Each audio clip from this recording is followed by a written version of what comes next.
What's going on, everyone? My name's Eric, and today on the channel we are remembering the life and the legacy of Dimebag Darrell. Today marks 19 years since Dimebag was tragically taken from us on December 8th, 2004, and it's crazy to think that Dimebag has been gone for 19 years.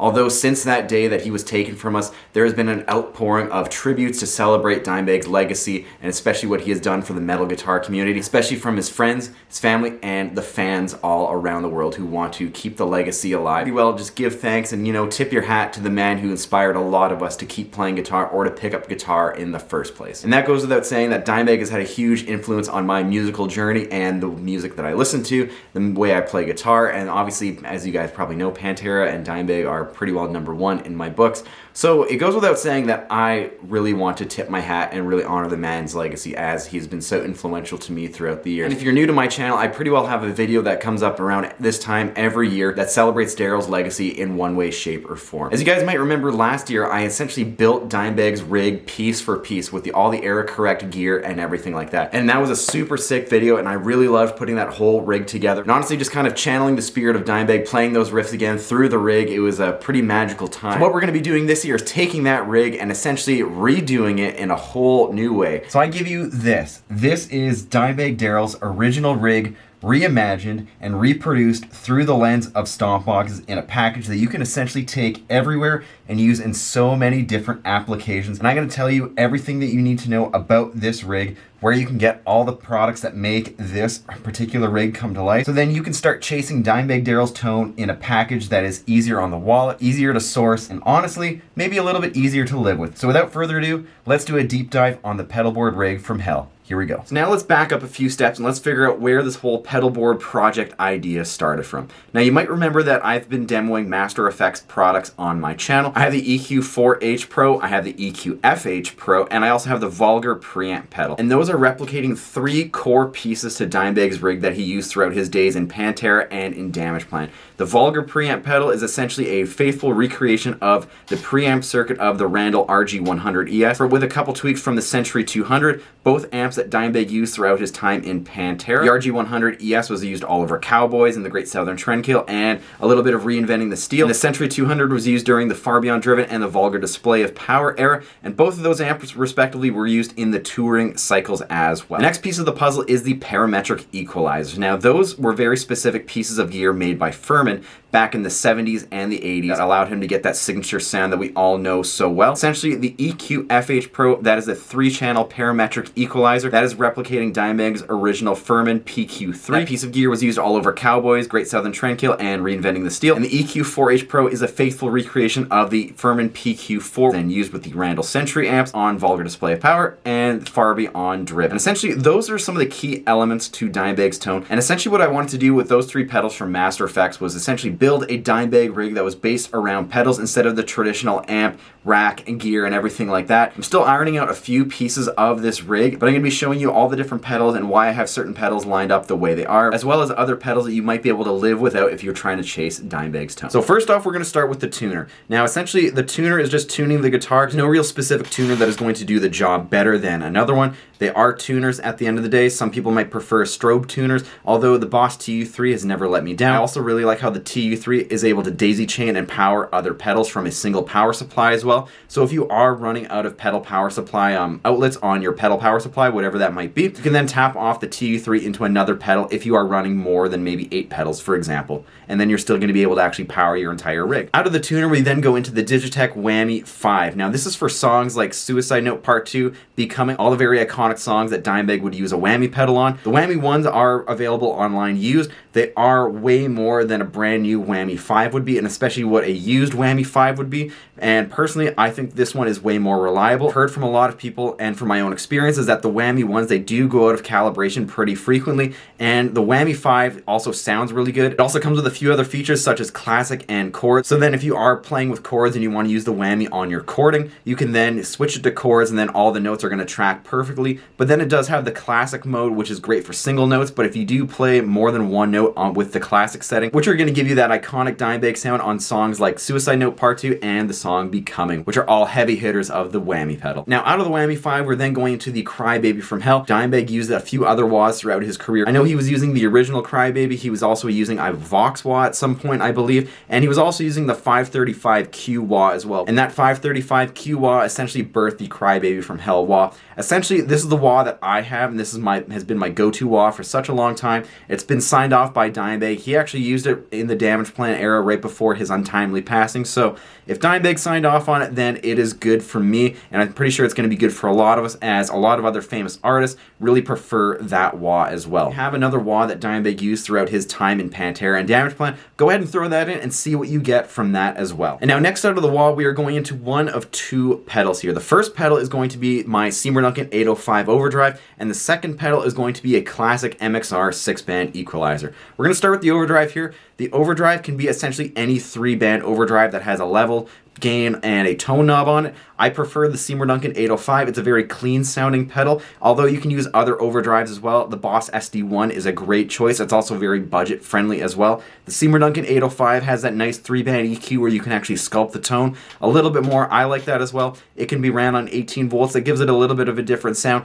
That's cool and everything like that. If you want to be very era correct to Dimebag in Damageplan when he started using overdrives, and Zakk Wylde with his tenure in the Pantera celebration right now, both Dime and Zakk started using the MXR Zakk Wylde overdrive, which is essentially based off the Boss SD1 for the most part. So go ahead and try both those pedals. You can get them used pretty cheap as well, but I'm sure any sort of overdrive tube screamer will do great. They all sound a little bit different from each other, so if you do have the luxury of trying a few of them, plug them into your pedal board and just see how they react to the other pedals on your pedal board if you decide to go down this route. Second pedal in this is the MXR 6-band equalizer. The one I have is from the early 2000s. I essentially bought this one just because it was more affordable and I got a really good deal on it. Although if you are buying any sort of other 6-band equalizer, whether it's MXR or another brand, I'm sure if you set it in a certain way, you are going to be getting a really great sound out of it. And essentially, Dimebag was using his MXR 6-band to juice the front end and essentially boost the guitar signal going into his amp right before the parametric equalizers. So if you want to consider that like a tube screamer, you can kind of consider it like a tube screamer as well. I had a good time using both the MXR 6-band and my Seymour Duncan 805 overdrive. There's just different flavors, and I wanted to show you that you can actually use both, and essentially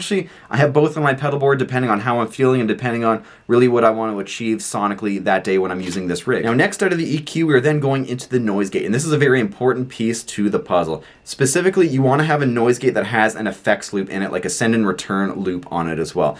This is where you want to isolate a few pedals, which we're going to be talking about later. I really found that running all the pedals in line with each other really wasn't the sound that I was looking for, and I didn't really like the way that the pedals were responding with the noise gate, especially with certain kinds of noise gates. I really found the electroharmonic silencer works really well, has a really tight gate and really sharp threshold. I really like that, especially when you are playing songs like A New Level, when you're using that really tight staccato picking and you really need that tight noise gate and to not let all the feedback kind of come through, especially with how much gain this rig is pushing. You really want a noise gate that shuts the whole signal down when you're not playing and no noise is getting through. Although if you turn it off, you're going to get all the noise you want. When you are playing the classic Pantera and Damageplan songs, you really don't want any extra noise coming through your rig where it shouldn't be. Now, speaking of the send and return, or the effects loop section of the noise gate, this is where you're going to have those 3 pedals from Master Effects. I have them in this particular order, even though I demoed them a little bit differently in their own individual videos. Put both of the parametric equalizers after the vulgar preamp pedal, which was acting as my guitar amp at the time for those videos, and essentially because I wanted to highlight how versatile those parametric equalizer pedals were. So Dimebag really ran those parametric equalizers in front of the amp. Now, in my honest opinion, if you are on a tight budget, you can live with just having either the 4-band or the 3-band parametric EQ from Master Effects. I do recommend these pedals as they are faithful recreations to the actual circuit board that was used in those original units with as much as the same parts. These ones sound identical to the original ones, but they're just way more easier to live with. Now, going out of the parametric equalizers, we go into the vulgar preamp pedal. As I said earlier, this is acting as your amp for this whole pedal board rig. If you think about that pedal as the front end of an amplifier with the treble, middle bass, gain, volume, all those good controls, you're then going to be having a very easy time getting familiar with this pedal as well. As I've demonstrated in another video, some of those pedals can get pretty loud and pretty noisy, especially the EQ FH Pro, and that pedal has the same noise and the same hiss that the Furman PQ3 has. So if you really want to silence that rig and keep everything super quiet, you got to have all those pedals pedals isolated as best as you can. Although if you do have a graphic equalizer and you have a overdrive pedal of your choice, and they are a little bit noisy, throw them in the loop as well. Throw them right before those parametric equalizers, and you're going to get rid of all that unwanted noise. It also goes without saying that you can experiment by putting those parametric equalizers after the vulgar preamp pedal. Whatever you're putting behind that vulgar pedal is like putting into the effects loop of one of the amps like that are in the back. The effects that you're going to be putting in the effects loop or after the vulgar pedal are essentially going to be those time-based and those modulation effects. And starting things off with those modulation effects, we have this pedal here. This is the flanger doubler. This is a recreation from a company called DBFX, I believe. I don't know too much about them. My friend Tim actually sent this to me on behalf of my other friend Matt, who actually owns this pedal. But essentially that pedal is recreating that MXR 126 flanger sound that Dimebag used on songs like Hellbound, on songs like Slaughter. That's going to be getting you that flanger sound. Although there has been lots of talk online of other pedals that get very close to the original MXR rack flanger doubler. So I think later down the road we're going to shoot out a few pedals and just see which one gets really close to the original. But after that pedal, we then move into the delay and the reverb here. Now in this case, I just have a delay pedal here. This one is the MXR carbon copy. I actually got this pedal on a trade, and this is my first time actually using one. But I do like how it's a classic analog delay, and it does have a modulation feature on it as well. So if you are running short of room on your pedal board and you want to have a little bit of a chorus, maybe to spice up the clean sounds as well, it's almost like getting two pedals in one by using the MXR carbon copy. And last but not least, I'm running pretty well everything on a Dunlop brick. Essentially every pedal but the whammy and that flanger clone that I have on there are running off that. Everything is literally fit under the pedal board. The only sort of cables that are running outside of the pedal board are literally just the power cable that are going to the power bar, which then go into the wall because you do need to have some sort of power. And now that is essentially everything that Dimebag would have used to get his original sound recreated into a modern pedal board platform package. Now you might be wondering, like, how do we actually amplify this and how do we actually get some sound out of this? And there's a few different ways that you can actually do it. A very unique way that you can actually get some sound out of this is that you can actually plug this whole thing into a home recording interface. You can plug this entire pedal board into one of the inputs on your home recording interface, whatever that might be. You might have to adjust the input gain level just so you're not clipping and anything like that. If you throw on a cabinet impulse response or an IR. Now the other two ways that you can actually hook up this rig and actually use it in a live setting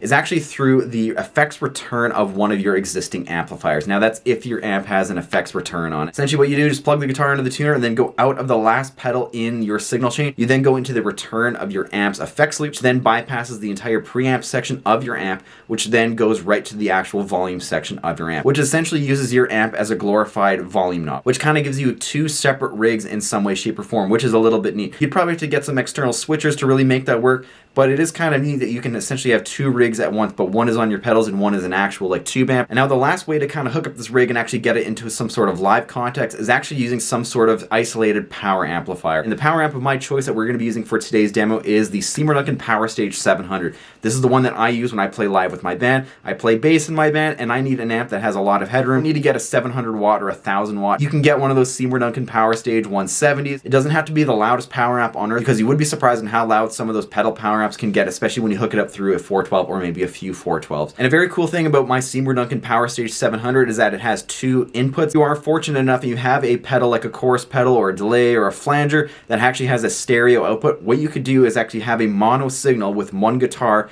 going into your pedal board, and then you can split it with the last pedal of your signal chain, having that mono and those stereo split on it. You can then go out of both of those outputs on that certain pedal and then go into both inputs on the Seymour Duncan Power Stage 700 or whatever power amp of your choice, and then split that into two cabs for almost like a full like stereo wash out of one guitar. And now with all that being said, I'm extremely happy with how this rig turned out, and from what I've heard with my pedal board rigs so far in terms of, you know, miking it up with cabs and everything like that and like taking it to the space and getting loud with it and everything, like, this thing really holds up. This is a pretty sweet thing, and I'm really happy to share it with you all. So now with all that being said, let's move into actually hearing this pedal board. So essentially the rig, which is the pedal board, is then going to be going into my Seymour Duncan Power Stage 700. And that is going into my 2 notes captor, which is then going into my audio interface.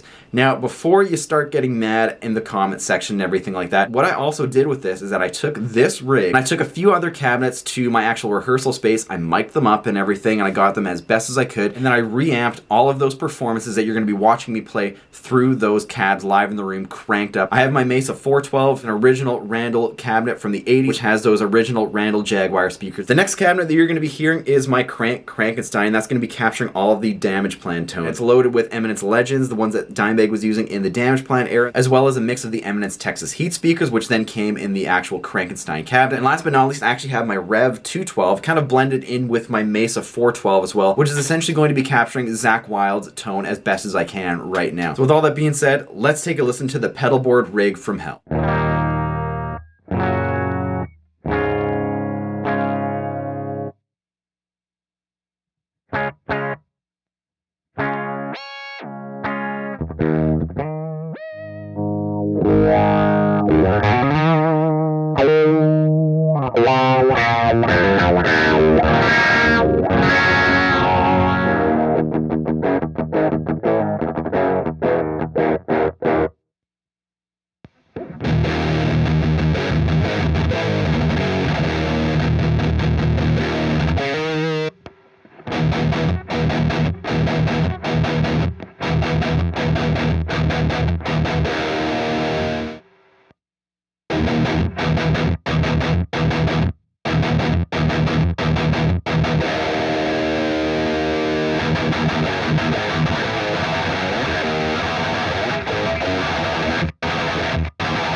That was the Pedalboard rig from hell in some isolated mixes covering some Pantera tones, some Damageplan tones, and some Pantera celebration tones featuring Zakk Wylde on guitar. I'm actually very happy that I made this rig, and I'm actually blown away by this rig and how versatile and how applicable it is to so many different sounds and what I'm actually able to achieve with it in terms of chasing Dimebag sound, and how it honestly just captured the Dimebag sound like pretty well right there. So if you are trying to go down the rabbit hole and like build a whole Dimebag rig and everything like that, just know whichever way you go, whether it's on the pedal board like what I just did in today's video, or you're going down the rabbit hole of like doing the actual authentic gear piece for piece, both of those rigs will be able to do the Dimebag sound, whether it's Pantera or Damageplan, or even achieve the Zakk Wylde sound with his time in Pantera, as well as being able to achieve so many other sounds within metal and outside of metal. And when I was young, I really wanted that original rig that Dimebag used, all the era correct pieces and the exact same stuff that Dimebag used. Although after building it last year, and you know, unfortunately just how the way the used market has gone with the prices and everything, it seems like that dream kind of really fell apart kind of quick. And I was able to do last year's rig thanks to a friend of mine, Ryan Day, who owns a lot of that rig, and we kind of threw a bunch of stuff together and, you know, we made it happen. But otherwise, if I was to go out and buy all that gear, that would be a big financial commitment. And as I said in some of my other videos when demoing my Master Effects pedals, and maybe in my last year's video, all of that gear that you're going to be buying on the used market doesn't come with a warranty. It is pretty expensive, as I just said. And if you get the piece of gear shipped to you and maybe there's something wrong with it, you then have to budget a little bit extra money to then take it to a tech to have them service it and then get it up and running for you. Whereas with the rig that I kind of built today, it's kind of plug in and play, and everything is essentially ready to go from day one. And speaking of plug in and play, this pedal board is literally tour and gig ready. The thing is, if a pedal goes down on this, we could simply pull a pedal out of the signal chain and replace it with something else, you know, maybe scouring Facebook Marketplace, Kijiji, Craigslist, or a used section of a music store, and then you could probably find a replacement pretty quickly within that day. Now that's not knocking any of the old vintage gear or anything. I'm just saying through some of my experience with using older gear, I've had some older gear fail on me, and especially with some of the older gear that Dimebag was using that we are all after right now, it's a big financial commitment. It is what it is, and it's either you spend the money, you get the very specific and era correct gear, or you go and get the modern day equivalent of all those older pieces of gear, which is what we did in today's video, or you go down a few other rabbit holes and you get the even more budget friendly versions of some of the pieces of gear that I showed in today's video and that I've showed in other videos as well regarding Dimebag sound. Though at the end of the day, I'm not going to tell you which one is right or wrong. In my opinion, the Pedalboard platform works very well for me, although if you really want to have a full-on amp and a full rig, kind of like you see behind here, but it is all built around the era correct Dimebag gear, go ahead and do it. I'm not stopping. What I really want to get across is that you can do that rig in multiple different ways with the modern technology and modern gear designs that we have at our fingertips today. And I think at the end of the day, if you're trying to achieve Dimebag sound, or at least get close into the ballpark and everything like that, and you're really putting your heart and soul into everything, you're going to be waving the Dimebag flag and you're going to be carrying the man's legacy, which is what a lot of us are trying to do at the end of the day, as well as build a community for the newer generation and the younger kids coming up that are into Pantera and everything who actually are able to see Pantera. Even kids born in the 90s like myself are able to now see a version of Pantera and hear these songs live for the first time. That we create community and we create that space to really keep Dimebag's name and his legacy alive. But regardless of which path you choose to go down, of how you want to celebrate and remember Dimebag's legacy, if you're doing it in one way, shape, or form, that's going to be the biggest and most important thing at the end of the day for all of us Dimebag and us Pantera fans. And with all that being said, thanks for checking out today's video. If you liked this video, make sure you leave a thumbs up. If you learned something new, let me know in the comments below. And if you want to see me do something else with this pedal board, let me know in the comments below as well. I'd love to hear your thoughts and opinions on this pedal board, and especially if you want to try something like this on your own as well. And if this is your first time checking out one of my videos, consider subscribing. I have tons more Dimebag and Pantera content on the channel, as well as other guitar related topics. And if you really like what I do, make sure you turn the notification bell on so you don't miss a single video that I upload. Thanks for checking this out, and I will see you next time.